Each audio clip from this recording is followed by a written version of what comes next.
Alright, to start off making your southern mac and cheese, these are the ingredients you're going to need.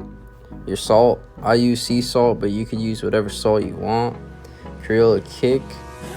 You need your paprika, black pepper, onion powder, half and half for the custard, garlic powder, chicken stock, lastly, olive oil. Next, you're going to need 3 to 4 cheeses of your choice. I chose the shredded cheese, but you're going to want to shred the cheese yourself. I just didn't because I'm lazy. I didn't want to. To start off the cook, you want to get your water. Just a little bit of water because the main thing we're going to be using to cook your noodles or to boil your noodles is the chicken stock. So you're going to get your chicken stock and add the whole thing to the pot. The chicken stock is what's going to make your noodles flavorful. Next, you're going to want to get your olive oil.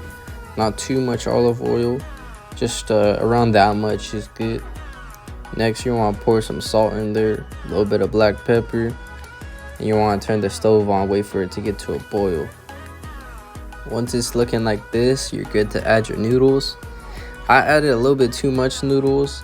I had like a 2-pound box. And you should probably add like half a pound of noodles. I did half of the 2-pound box and that was too much.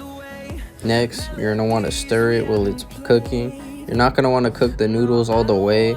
Probably just cook it for around 3 to 4 minutes because the noodles are gonna cook while they're inside the oven. After 4 minutes, it should look like this.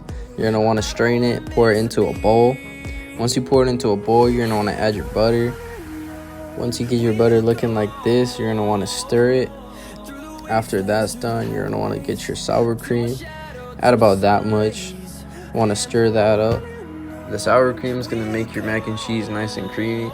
Once you got it looking like that, you're gonna add your cheese, whip it up. This is what it should look like when you're done. Oh, and that's the little homie Scooby. Look at him. Anyways, now you want to add your onion powder. Put some of that in there. Creole kick. A little bit of that in there. Want to get your black pepper, salt, paprika. Once you get some of that in there, you want to add your garlic powder. Whip that shit up.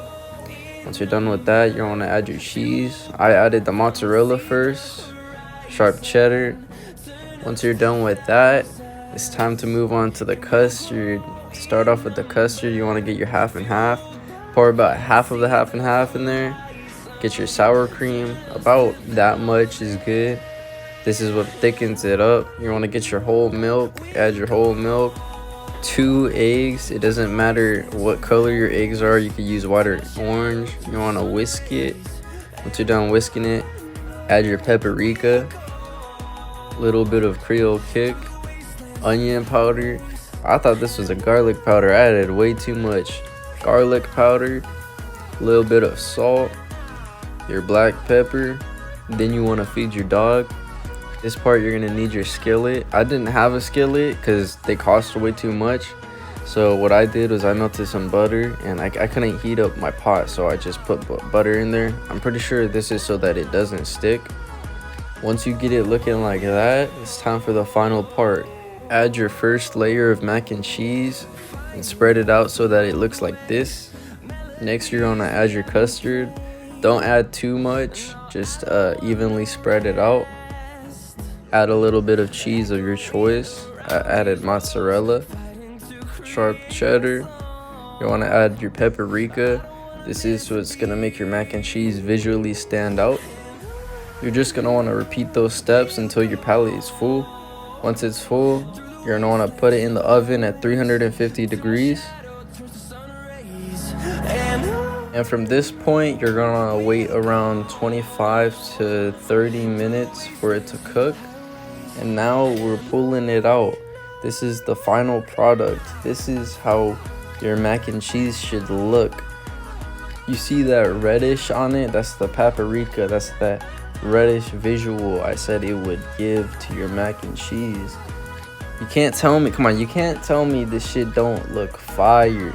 I'm telling you, that shit was fire. That was a 10 out of 10, would recommend.